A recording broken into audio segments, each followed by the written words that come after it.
આપણા શરીરમાં એક એવું બટન છે જેમાં ફક્ત 2 ટીપા ઓઇલ, તેલ કે ઘી નાખવામાં આવે ને તો 72,000 નાડીઓના બ્લોકેજ ખુલી જાય છે, ઇમ્યુનિટી બૂસ્ટ થાય છે અને 90% રોગ દૂર થાય છે।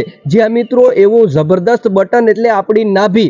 આવો જાણીએ કે આ તેલ નાખવાથી શું ફાયદો થાય। એ પહેલા પેજને ફોલો કરી લ્યો, આ વિડીયોને શેર કરી દો અને કમેન્ટ કરજો, કારણ કે આ એક વિડીયોમાં બધા તેલ એટલે કે 14 થી 15 પ્રકારના તેલ એક વિડીયોમાં સમાવેશ ન થાય, માટે કમેન્ટ કરજો જો તમે નેક્સ્ટ તેલ વિશે જાણવા માંગતા હોય। મિત્રો આ વખતે આપણે લેવાના છે અત્યારે દેશી ગાયનું ઘી। જ્યારે તમે દેશી ગાયનું ઘી તમારી નાભીમાં નાખો છો ત્યારે ફક્ત તમારી ઇમ્યુનિટી જ બૂસ્ટ નથી થતી મિત્રો, ગેસ, કબજિયાત અને તમારા સાંધાના દુખાવા દૂર થાય છે, તમારી સ્કિન પર ગ્લો આવે છે, તમારી જે ચામડીના રોગ દૂર થાય છે અને કબજિયાત તો તમારી આસપાસ નહીં રહે। અને ફક્ત એવું જ નહીં મિત્રો, તમારા શરીરમાં જ્યાં પણ નબળાઈ હશે ને એ દૂર થશે।